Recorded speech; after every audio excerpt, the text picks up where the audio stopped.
मोहम्मद महमूद अली। यह तेलंगाना के दूसरे गृह मंत्री हैं।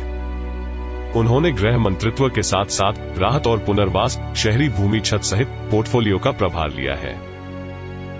महमूद अली हैदराबाद में पैदा हुए थे। उन्हें उस्मानिया विश्वविद्यालय से वाणिज्य में स्नातक की उपाधि प्राप्त हुई। अपनी शिक्षा के बाद उन्होंने डेयरी कृषि व्यवसाय में उद्यम किया और व्यापार में अच्छी तरह से सफल रहे। 2 जून 2014 को राज्य विधानसभा चुनाव में टीआरएस पार्टी की जीत के बाद मुख्यमंत्री के चंद्रशेखर राव ने अली को तेलंगाना के पहले उप मुख्यमंत्री के रूप में नियुक्त किया था। यहां हैदराबाद में नव भारत समाचार के संवाददाता कपिल देव ने तेलंगाना के गृह मंत्री महमूद अली से बातचीत की।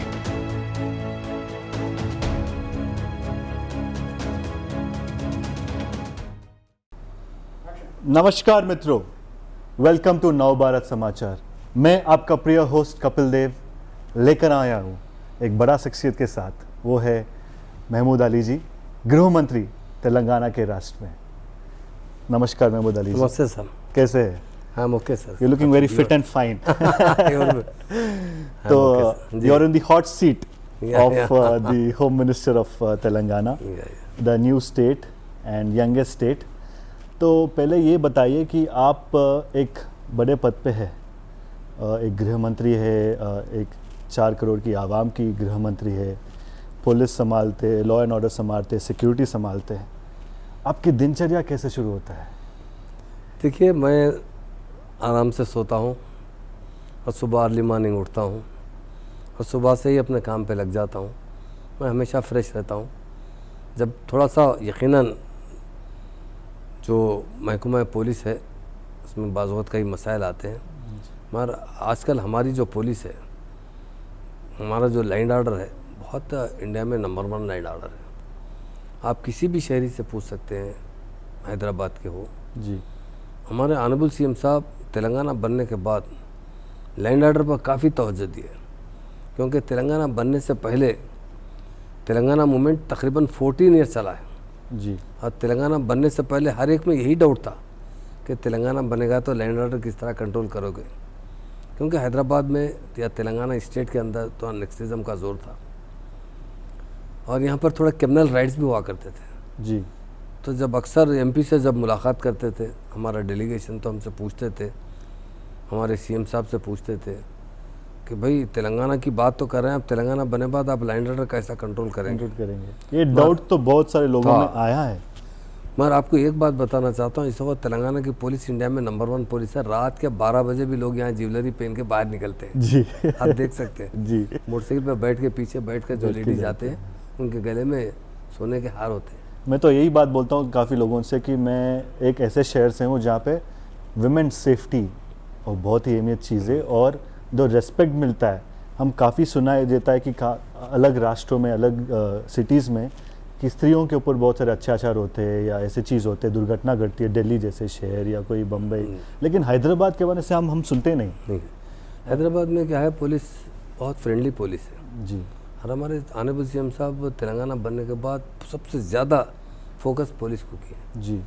फ्रेंडली पुलिस बहुत अच्छा काम कर रही है जी। आप छोटी सी बात बताता हूँ कपिल साहब के सीसीटीवी कैमरे जी। सारे इंडिया में जितने कैमरे हैं उसका 68% कैमरे सिर्फ यह तेलंगाना स्टेट में और ख़ास तौर से ज़्यादा हैदराबाद, राचाकोटा, साइबराबाद जी। जो कम स्टेट है। जी। तो लैंड ऑर्डर बहुत अच्छा है यहाँ पर, लोगों में ज़रा भी पुलिस का खौफ नहीं है। क्या होता था पहले, पुलिस के हाथ में हमेशा डंडा हुआ करता जी।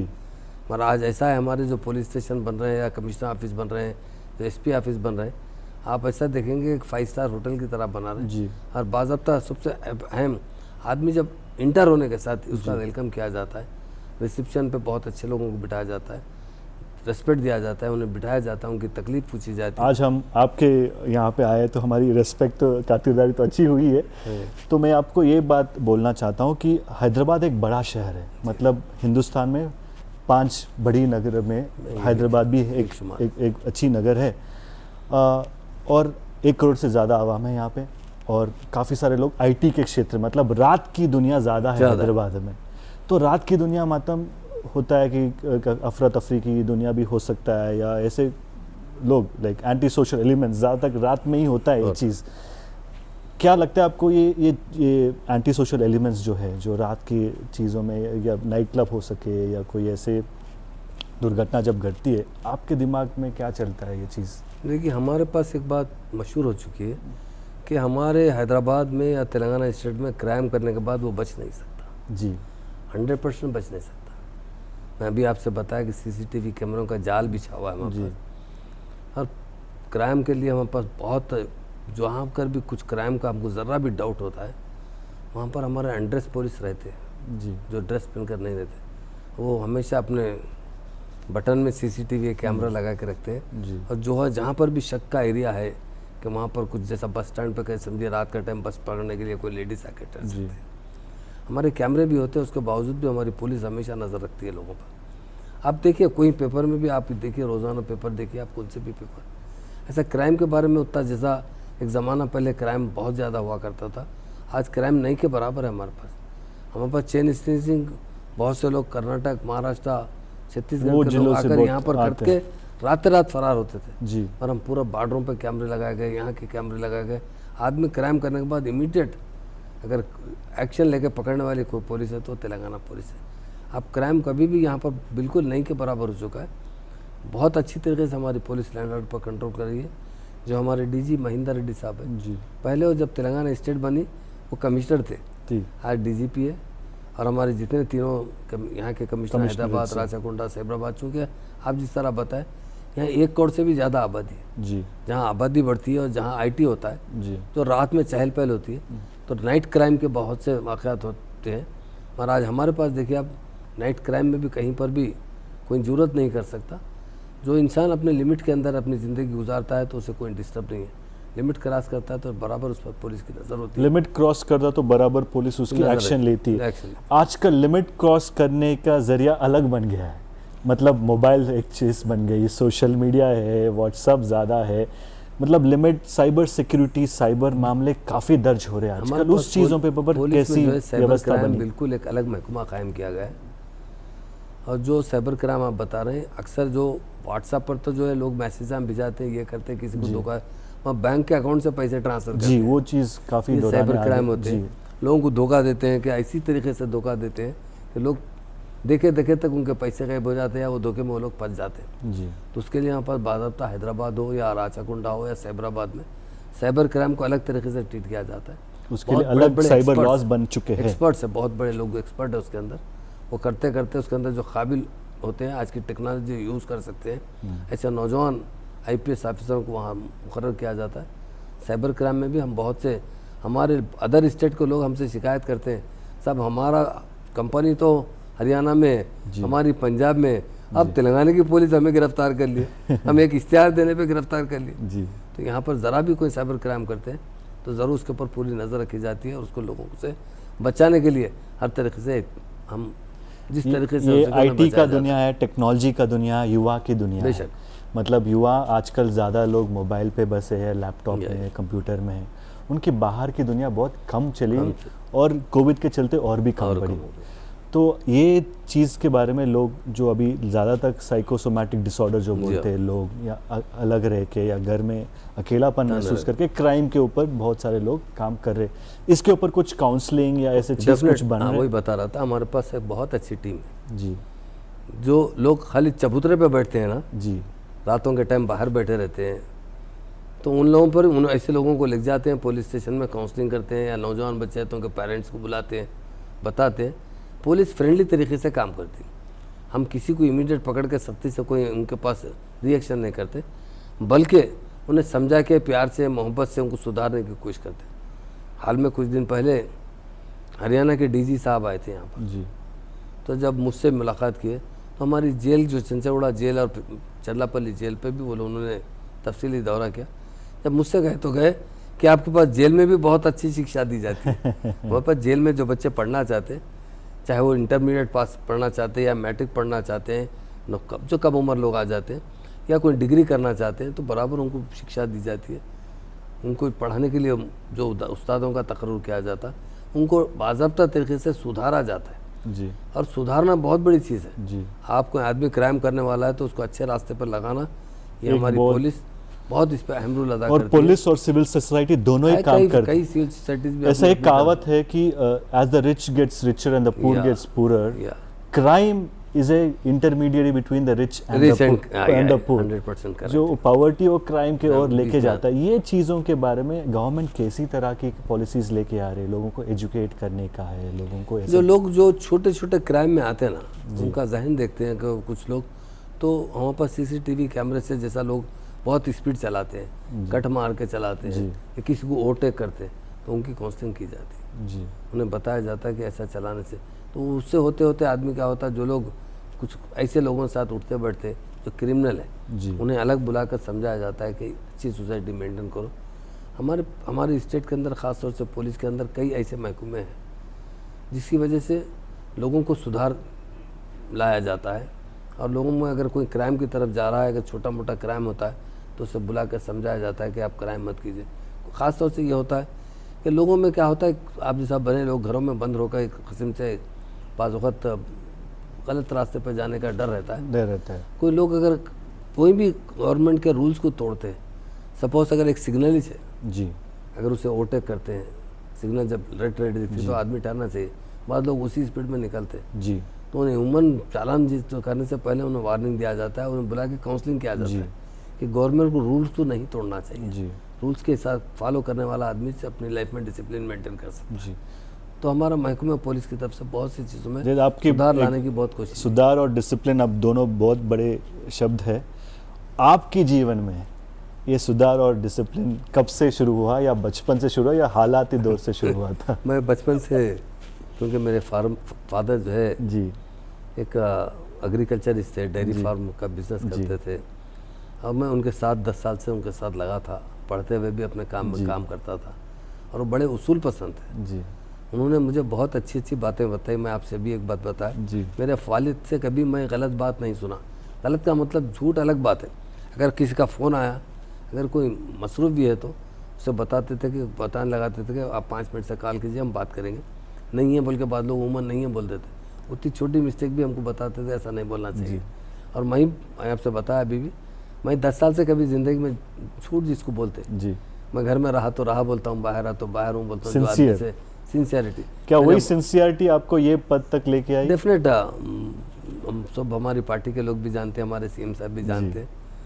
तो देखिए, सिंसियरिटी बहुत ज़रूरी है इंसान, और पंक्चुअलिटी, वक्त की पाबंदी करना। और एक बात हमारे फादर बताते हैं कि जितनी चादर उतने पैर फैलाना चाहिए, जिसकी जितनी अर्निंग है आपकी, जितना उसी उतना ही के खर्च साथ एक बैलेंस शीट बनाना चाहिए। उसी में अखराजात करें तो कभी आप परेशान नहीं हो सकते। तो अकाउंट्स के मामले में भी आप नंबर 1 है। बिल्कुल, आप वैसे रहता बिजनेस भी संभालते जी हैं, हाँ। आपकी फैमिली बिजनेस जो संभालते हैं, और पॉलिटिक्स भी संभालते हैं, और फैमिली संभालते हैं, और सोशल लाइफ।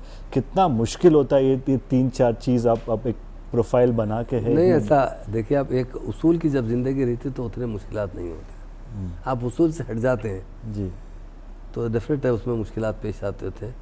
अपन सर्विस जो, देखिए, अगर मैं मिनिस्टर हूँ तो मैं ये नहीं समझता कि मैं मिनिस्टर हूँ, मैं समझता हूँ मैं तो पब्लिक सर्वेंट हूँ। जी मेरी ड्यूटी रेगुलर उनकी सेवा करना है। जी मैं एक होम मिनिस्टर बनकर या कुछ किस्म का आर्डर पास करना है, बल्कि मैं खुद मेहनत करना है, मैं खुद लोगों को सर्विस देना है। जी। तो मैं सुबह 10 बजे से 1 बजे तक मुसलसल यहाँ लोगों से मिलता हूँ।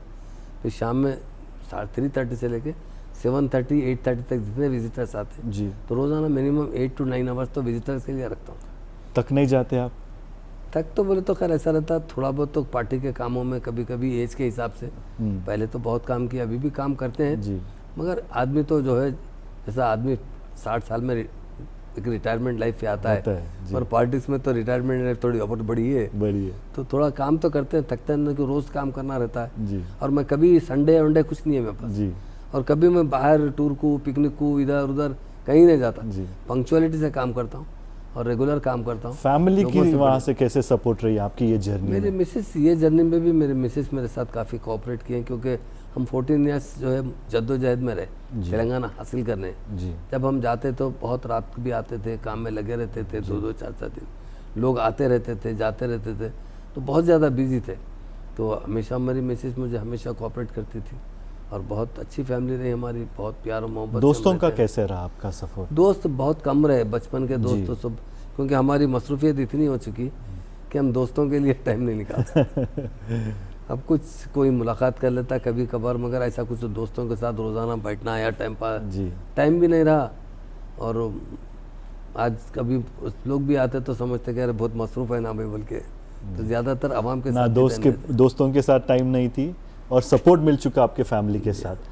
अभी आपका जो आगे जनरेशन है, जो नया जनरेशन, नया पीढ़ी है, ये नया पीढ़ी एक दौर से गुजर के कोविड-19 का दौर जो गुजरा है, जो लोगों घर में बसे, काफ़ी मुश्किल हालात से गुजर के लोग आ रहे, उन जैसे लोगों के लिए आपका कौन सा राय और टिप्पणी है?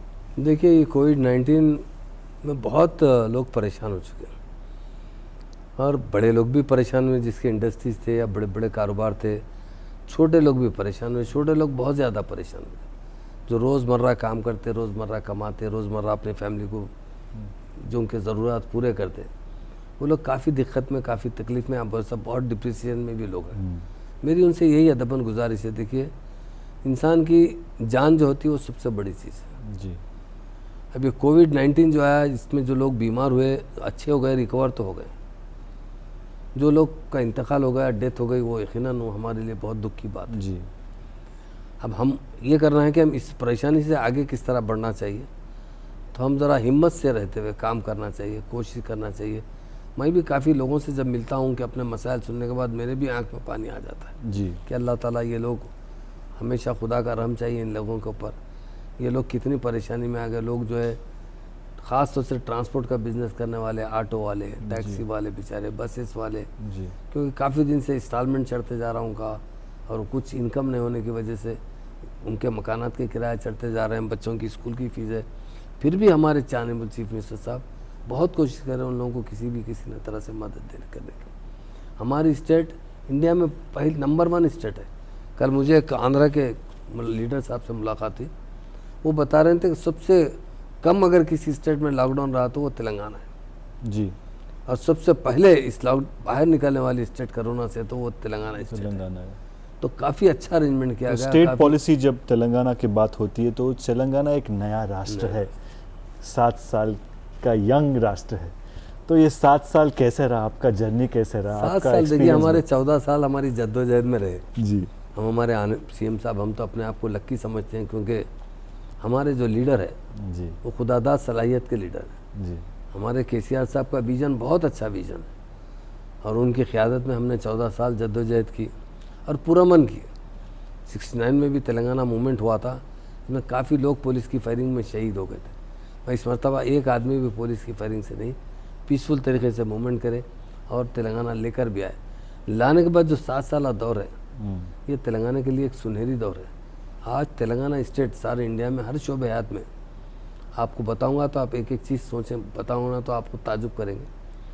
सबसे पहले हमारे पास पावर का बहुत बड़ा शॉर्टेज जी। इंडस्ट्रीज़ को 3 दिन हॉलीडेज दिया करते थे, जी।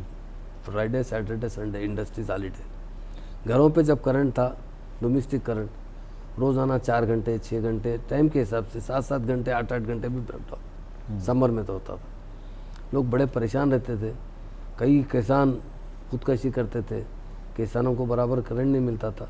हमारे सीएम साहब ने, जो लोग उस वक्त यही सवाल करते थे जिस तरह लैंड ऑर्डर का था कि अरे आपके पास तो कोई बड़े बड़े करंट जनरेट करने वाले आपके पास ऐसे नहीं है जो जनरेटर्स जो करंट जनरेट करें। पूरे आंध्रा में जितने प्लांट है करंट जनरेट करने के, आंध्रा में ज़्यादा है, तेलंगाना में नहीं है। आप लोग कैसा करंट संभालेंगे? मगर हमारे सीएम साहब की हिकमत अमली, आज इंडिया में सरप्लस स्टेट तेलंगाना स्टेट है जी। और एक बार बताता हूँ, सारे इंडिया का एवरेज सालाना एक आदमी को 1200 यूनिट का है, और हमारी स्टेट में 2000 यूनिट है। 2000 यूनिट। तो मतलब आदमी आराम से पंखे खोलता है। यूसेज ज़्यादा है। यूसेज है, आज सप्लाई भी उतनी ज़्यादा, उतना ही ज़्यादा है। उतना करंट के अंदर जिस तरह। और करंट के मामले में बता दिए थे आप। और पानी जो पहले पानी का कालेश्वरम प्रोजेक्ट जो है, बड़ा इतना बड़ा प्रोजेक्ट है, बड़ा बना। आज हमारे स्टेट के अंदर 12,700 वो है विलेजेस है। जी। हर विलेज में पीने का पानी हमारे सीएम साहब ने मिशन भगीरथा के तहत 1 रुपये में नल का कनेक्शन दिया गया। आज घर बैठे घर के अंदर आदमी को पीने का पानी मुयसर करने वाले को लीडर तो केसीआर साहब। हमारे करीब में नलगुंडा डिस्ट्रिक्ट है जी। वहाँ पर हमेशा फ्लोराइड का पानी मिलता था, काफ़ी लोगों के हैंडीकैप हो जाते थे लोग, उनके बच्चे आज हम 7 साल के अंदर सबसे पहले पानी वहाँ पहुँचाया गया। आज हर घर घर तक पीने का पानी पहुँचाने वाले लीडर तो केसीआर साहब। घर घर में पानी, घर घर में बिजली तो लगा है। पढ़ाई के मामले में मतलब एम्पावरमेंट, एजुकेशन और एंटरप्राइज, और कौन सी तरह के स्टेप्स एक गवर्नमेंट से आने वाला है? ये गवर्नमेंट पढ़ाई के बारे में काफ़ी बहुत ज़्यादा तवज्जो दे रही है। ख़ासतौर से SC, ST, BC और माइनॉरिटीज़ के लिए जी, रेजिडेंशियल स्कूल खोले गए। आज लाखों की तादाद में बच्चे फ्री पढ़ते हैं, उनके माँ बाप को एक छोटा पैसा खर्चा करने की ज़रूरत नहीं पड़ती। 1,25,000 रुपये हर बच्चे पे महीना खर्चा हुकूमत की तरफ से बर्दाश्त किया जाता है। आज मैं समझता हूँ तीनों कास्ट मिलाकर लोगों के 10 लाख से ज़्यादा बच्चे रेजिडेंशियल स्कूल में तालीम हासिल कर रहे हैं। जी, तो CM साहब एजुकेशन पर बहुत ज़ोर दे रहे हैं, वीकर सेक्शन लोगों को एजुकेशन देने के लिए, क्योंकि जिसके पास पैसे होते हैं वो प्राइवेट स्कूल्स में अच्छे स्कूल्स में पढ़ाते हैं। CM साहब गवर्नमेंट स्कूल में भी उससे अच्छा एजुकेशन देते हैं उन बच्चों को, अपने पाँव पे ठहरने के लिए, अपनी फैमिली के लिए सपोर्ट करने के लिए टॉप क्लास का एजुकेशन दे रहे हैं। ओवरसीज देते हैं हमारे पास, जो बच्चे बाहर अमेरिका जाने थे ओवरसीज स्कॉलरशिप देते हैं। पहले इसके लिए बैंक से लोन लेना पड़ता था, एक बच्चे को 20 लाख रुपए देकर, गरीब का बच्चा है जी, अमेरिका जाना चाहता है मास्टर करने अफोर्ड के नहीं लिए, कर पाते। हाँ, तो उसके लिए 20 लाख रुपए दिए जाते हैं, वो नॉन रिफंडेबल है, वापस नहीं लिए जाते। तो CM साहब हर तरीके से एजुकेशन पर बहुत तवज्जो दे रहे हैं, और हमारे स्टैंडर्ड एजुकेशन का तेलंगाना का बहुत अच्छा स्टैंडर्ड है। हरितहारम के प्रोजेक्ट, जो बड़ा प्रोजेक्ट है, जो पौधे लगाना या झाड़ लगाने के प्रोजेक्ट है, इसकी दिशा और दशा कहाँ होने वाली है? देखिए, ये हरितहारम प्रोग्राम तो हमारे स्टेट में बहुत बड़े पैमाने पे मनाया जाता है। हमारे जो MP है संतोष साहब और रात दिन यही काम करते हैं, और हमारे CM साहब भी ख़ास तौर से जो जंगलात ख़त्म हो चुके हैं, तो अब रोज़ाना लाखों की तादाद में पौधे लगाए जाते हैं, लाखों की तादाद में। और जब भी हमारे CM साहब का जन्मदिन होता, चाहे किसी MLA का जन्मदिन होता, MP का जन्मदिन होता, मिनिस्टर का, उस दिन हम लोग केक नहीं काटते बल्कि पौधे लगाते। पौधे लगाते हैं। तो बारिश का सीज़न में तो बहुत पौधे लगाते हैं। एक बदलाव तो आई है। पहले ज़माने में लोग शादियों पे ऐसे गुलदस्ता या ऐसे बुके देते, आजकल पौधे देने लगे। तो एक ये हमारे पास एक चेंज तो आई है, आएगा। चेंज आई है, ताकि वो ले आके लोग अपने घरों में लगा लें। लगा ले। और उसमें ये तो जो बुके देते हैं वो तो बिल्कुल डस्टबिन में चले जाते हैं एक दिन के बाद। तो बहुत अच्छा एक चेंज लेकर आए हमारे स्टेट में। एक चेंज तो आई है। तो ये चेंज जो 7 साल का ये नया तेलंगाना का जो चेंज है, और 10-20 साल में कहाँ रहेगा हैदराबाद शहर और तेलंगाना राष्ट्र? देखिए, हमारे CM साहब का विज़न बहुत अच्छा है। KCR साहब, मैं समझता हूँ 100 IAS या IPS एक तरफ, KCR साहब एक तरफ। उनका जो सोचने का जहन है, डेवलपमेंट लाने का, कालेश्वरम प्रोजेक्ट बनाया गया। मैं समझता हूँ इतना बड़ा प्रोजेक्ट कहीं पर भी विद इन पीरियड के अंदर, अगर यही दूसरे लोग होते तो मैं समझता हूँ कम से कम कई 7-8 साल लगा देते थे। हमारे CM साहब ने 2 साल के अंदर इसे कंप्लीट किया, और बहुत बड़ा प्रोजेक्ट है ये, इससे 42 लाख एकड़ ज़मीन सैराब होती है, आगे और भी बढ़ेगी। तो इनका हर चीज़ में सोचने का विज़न बहुत अच्छा है। मैं समझता हूँ अभी 7 साल के अंदर हमारा तेलंगाना सुनहरा तेलंगाना की तरफ दौड़ में आ चुका है, और बहुत तेज़ी से आगे बढ़ा है। नंबर 1 राष्ट्र बनने की ज़रूर बन जाएगा। इंडिया में नंबर 1 राष्ट्र बनेगा। यहाँ पर हर चीज़ की फैसिलिटीज है। आज आप हमारे विलेज में जाएंगे तो वहाँ पर भी कचरा साफ़ करने वाले देखेंगे, वहाँ पर भी जानवरों के लिए तबेला अलग बनाया गया है, वहाँ पर लोगों को पीने का पानी मौसर है। उसके अलावा हर विलेज में एक ट्रैक्टर है, उसके साथ एक टैंकर है ताकि झाड़ों को पानी डालने के लिए, इसके साथ एक ट्राली है कि रोज़ विलेजों में साफ़ सफाई करते हुए वो कचरा जो है डस्टबिन में डाला जाता है। तो बहुत अच्छे पैमाने पर एक डिसिप्लिन लाया जा रहा है। उसके लिए हमारे ऑनरेबल CM साहब की बड़ी मेहनत है। वो एक जब डिसिप्लिन चलता है तो ओपोनेंट्स भी होते हैं, और सवाल उठता भी है कि ये पैसे कहाँ जा रहा है, इतना पैसा खर्च करे, इसका बैलेंस बताओ, सही में खर्च हो रहा है या कहीं अफरा तफरी हो रहा है। तो ये मीडिया जो काफ़ी सारे लिखाव आती है, या मीडिया के बारे में, गवर्नमेंट के बारे में सुनाई देता है, काफ़ी चीज़ बोला जाता है, सच हो सकता है, झूठ भी हो सकता है, गलत भी हो सकता है। आप उस चीज़ों को कैसे लेते? देखिए साहब, जो चीज़ हमारी सुधार के लिए अच्छी मालूम होती है, बराबर उसे हम कैच करते हैं, उससे सोचते हैं कि वाकई आदमी हमारे बारे में ऐसी बोला तो ये सही है या गलत है, इसकी इंक्वायरी करते हैं। अब इंडिया में तो आप जानते हैं कि हम अपोजिशन का जो रूल रहता है, अगर आप किसी को कुछ भी देंगे 24 कैरेट का एक छोटा सा सिक्का भी देंगे, आप उसको चाहे 5 ग्राम का हो या 1 ग्राम का हो या 10 ग्राम, तो बोलेंगे ये तो 24 नहीं होता, इसमें तो मिलावट है। मिलावट है। तो ये तो एक अपोजिशन का खामी है बोलना। इस स्टेट की तरक्की के लिए जो दूसरे स्टेट के लोग आते हैं, सेंट्रल गवर्नमेंट जब हम पे बात देखती है, यहाँ सर्वे करती है, तो बहुत तारीफ करके जाती है। इस मरतबा जो पैडी है, आपको बताऊंगा, धान जिसको बोलते हैं चावल, जी सारे इंडिया में नंबर 1 हम हैं इस वक्त। जी। हमारी स्टेट के ये अंदर क्या पानी की वजह से हो रहा है? पानी की वजह से, पानी और करंट की वजह से। करंट की वजह से। और रैतु बंधु, रैतु बीमा स्कीम हमारे स्टेट जी। में। रैतु बंधु का मतलब ये है कि आप राइत किसान जो ज़राअत करते हैं उसके लिए 1 एकड़ पर 10,000 रुपये फ्री दिए जाते हैं गवर्नमेंट से, और 10,000 में वो काम कर सकता है। धान अगर लगाता है, जी। अगर कोई कपास लगाता है तो कोई दूसरी फसल करता है तो थोड़े ज़्यादा पैसा खर्चे। तो इस तरह हमारा जो प्रोडक्शन है, हम आज 3 करोड़ टन का है, 3 करोड़ टन। मैं समझता हूँ पंजाब में 2 जो नंबर 1 था इससे पहले, तो 2 करोड़ 5 लाख टन है वहाँ पर। आज हमारी स्टेट का 3 करोड़ टन का पैदावार है, तो बहुत बड़ी बात है। शायद इतना तो बहुत तेज़ी से हम तरक्की करें और हमारे किसान भी बहुत खुशहाल और मालदार बनते जा रहे हैं। हमारे सीएम साहब की विजन और पॉलिसी हर गरीब आदमी को डेवलप करने की कोशिश करें, और हमारे किसान जो होते हैं वो हमारी रीढ़ की हड्डी होती है। जी। अगर वो अच्छे रहेंगे तो हम सब अच्छे रहेंगे। सब अच्छे रहेंगे। तो रीढ़ की हड्डी जब बोले जाते थे, तो अभी फिलहाल जो रीढ़ की हड्डी है कोविड-19 है। आओ, ये तो सब, ये तो देखिए, आगे एक 10 साल में ये कोविड-19 को झेलने के लिए और कौन सी तरह की प्लान बनी गई है, और आवाम को किस तरह की नोटिस या किस तरह की प्रेरणा हम लोग गवर्नमेंट की तरफ से दें? हम कोविड-19 के बाद काफ़ी आप जो बता रहे हैं, हमारे फार्मर्स फिर भी बेहतर है कोविड-19 में, क्योंकि वो ज़राअत पेशे से थे, जी। फिजिकल फिटनेस अच्छा था, अच्छा है। उन पर कोविड का उतना ज़्यादा असर नहीं हुआ। वो अपने विलेजेस में काम काज में लगे रहे। पर जो शहर में रह के जो बिज़नेस करते हैं, उनको तो चाहे काफ़ी इफेक्ट छोटा हुआ हो, है। उनको बहुत ज़्यादा इफेक्ट हुआ है। तो इनको सुधारने के लिए हुकूमत अच्छे स्कीमात लाने के बारे में, क्योंकि हुकूमत को भी बहुत बड़ा नुकसान हुआ है। जी। ये कोविड-19 की वजह से 1 साल के अंदर हमारे बजट में 1 लाख करोड़ का लॉस हुआ है। टैक्सेस के नहीं आ सके ना, रेवेन्यू देखिए, रेवेन्यू नहीं, बिजनेस चलेगा तो हमारे को जीएसटी मिलेगा, जो भी एक्साइज टैक्स मिलेगा, सही। जिस तरीके से म्यूनसिपल टैक्स, हालात बिल्कुल नहीं चलने की वजह से लोग जो परमानेंट टैक्स है वो भी नहीं दे सके। जी। जो सेल के हिसाब से परसेंटेज से टैक्स देते थे, अब बिजनेस का परसेंटेज ही नहीं हुआ तो उसका टैक्स घट गया, उसका टैक्स भरना ही मुश्किल हो उसके जाए। वजह से बहुत हुकूमत भी तकलीफ में है। और फिर भी हम बहुत कोशिश कर रहे हैं कि हुकूमत इस तकलीफ से बाहर है और आवाम को भी इस तकलीफ से बाहर निकाले। इसके लिए हमारे जितने बड़े बड़े हुकूमत के अंदर एडवाइज़र्स है और जो हुकूमत मिनिस्टर्स है और जो हमारे एमएलए है, उनसे मुश्तरका मीटिंगें कर रहे हैं कि किस तरह से आवाम को हम इस परेशानी से बाहर निकालें।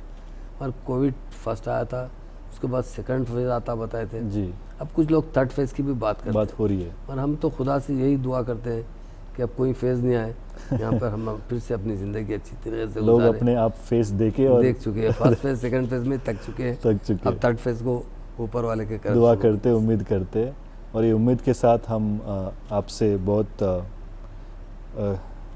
ये बात बोलना चाहते हैं कि आप एक इंस्पिरेशन रहे आवाम के लिए, आपकी जर्नी एक इंस्पिरेशन है। हम देखिए, हमारा मकसद है, हमारी ट्रेनिंग है कि हम हमेशा आवाम की खिदमत करें। और कभी भी हम ये, मैं तो पर्सनल बोलता हूँ लोगों से, जब लोग कभी मुझे जब काम होने के बाद शुक्रिया बोलते हैं जी, तो मैं कहता हूँ देखिए साहब, शुक्रिया की ज़रूरत है, ये मेरी ड्यूटी है। मुझे जो तनख्वाह दी जाती है वो आपसे जो टैक्स में पैसे वसूल किए जाते हैं उसी से मेरी तनख्वाह, तो मैं किसका सर्वेंट हूँ? तो मैं आपका सर्वेंट हूँ जी। अरे हम क्या टैक्स देते हैं? अरे आपको नहीं मालूम, कहीं से भी आप एक पेट्रोल एक डलाते हैं तो उसमें भी टैक्स लगता है। ऐसा क्या बोलते हैं लोग? समझते हैं टैक्स भरे तो कुछ इनकम टैक्स भरे या कोई जीएसटी भरे तो टैक्स समझते। मैं बोलता हूँ आप हर चलते फिरते टैक्स देते हैं। आप जब पेट्रोल खर्चा करते हैं या कुछ भी काम करते हैं तो हर जगह गवर्नमेंट कुछ खरीदते हैं तो उस पर टैक्स ही लगता है, वो टैक्स से ही हम लोगों की सैलरी मिलती है। हम तो आपके सर्वेंट है, आपका काम जो है, हमारी रिस्पॉन्सिबिलिटी करना, वो हम कर दिए, अब शुक्रिया की बात नहीं है। ज़रूर आप जब भी आपको हमारी ज़रूरत रहेगी हमारी, तो ज़रूर हमको याद कीजिए, आइए, हमसे जो हो सकता है हम ज़रूर आपकी मदद करेंगे। मीडिया के बारे में, क्योंकि हम एक मीडिया चैनल है, मीडिया बहुत मीडिया अच्छा की है। आपकी राय? देखिए मीडिया, बगैर मीडिया के तो समझिए आप, ज़िंदगी का तीसरा पार्ट मीडिया है। मीडिया के बगैर तो आवाम तक कोई बात जा ही नहीं सकती। मीडिया को हम हमेशा रेस्पेक्ट करना चाहिए। मगर आजकल क्या होगा, व्हाट्सएप मीडिया ये वो आके चुप बिला वजह काफ़ी लोगों को परेशानियों का सामना करना पड़ा, और लोगों के बारे में तरह तरह के क्रिटिसाइज, इसके अंदर कोई डिसिप्लिन नहीं है बातचीत के अंदर, ना अखलाक का मुजाहरा है, जो जिसको आया बोल देता है। यकीनन इस पर थोड़ी सी पकड़ होना चाहिए।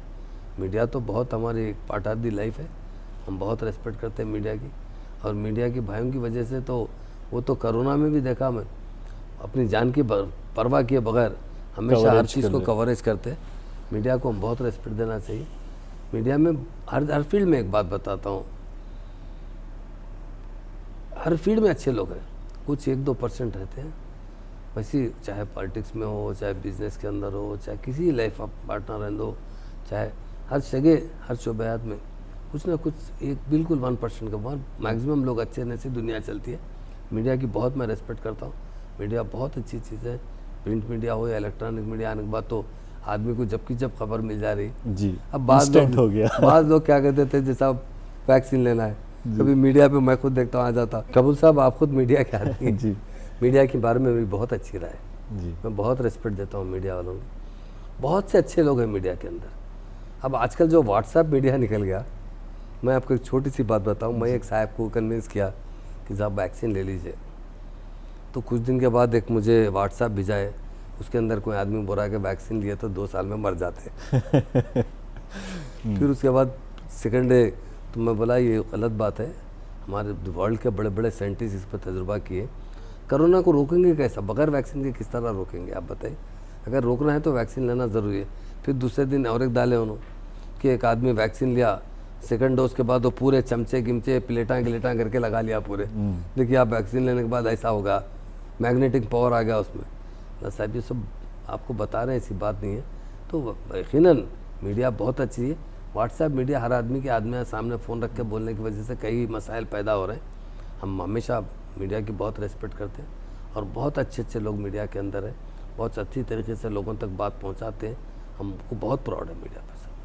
जाते जाते हमारे व्यूअर्स, नवभारत समाचार के व्यूअर्स के लिए कुछ आपकी, देखिए नवभारत चैनल के मीडिया के लोग आए हैं, ख़ासतौर से हमारे कपिल देव साहब और हमारे उनके साथी ग्रुप को मैं दिल की गहराइयों से बहुत शुक्रिया अदा करता हूं।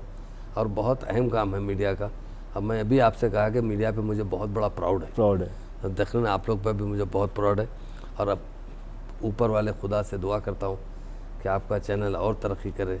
नवभारत चैनल यकीनन हमारे भारत से जुड़ा हुआ है, भारत के अलावा सारे वर्ल्ड में ये चैनल फेमस हो, और बहुत यहाँ से इस चैनल से लोगों को बहुत से सही इत्तलात, और जो डेवलप होने के लिए बहुत से चैनल के ज़रिए कई स्किल डेवलपमेंट प्रोग्राम्स आते हैं, कई लोगों को सही न्यूज़ दी जाती है, लोगों को ज़िंदगी के बारे में आगाह किया जाता है कि ये करने से ये गलती होती है, ये करने से ये गलती होती है। ये हत्ता के मेडिसिन के अंदर भी, आयुर्वेदिक यूनानी में भी मीडिया के ज़रिए बहुत से लोगों को बहुत सी दवाएँ पहुँच पाती है। तो यकीनन मैं आपके चैनल के जितने टीम का दिल के गहराइयों से मैं शुक्रिया अदा करता हूँ, और प्रार्थना करता हूँ कि आपका चैनल आगे तरक्की करे। प्रार्थना करते और आशा करते कि और आप भी, और आपकी मनोकामनाएं पूरी हो, और आपकी सेहत बने, और लोगों को आप जैसे सर्विस करें और तरक्की पाए।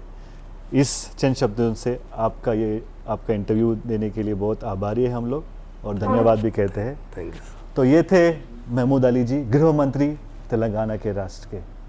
बातचीत जारी रहेंगे और एक शख्सियत के साथ। तब तक के लिए मैं आपका प्रिय होस्ट कपिल देव अलविदा कहता हूँ। नवभारत समाचार के लिए साउथ इंडिया का सबसे बड़ा हिंदी न्यूज़ चैनल देखते रहिए। नमस्कार।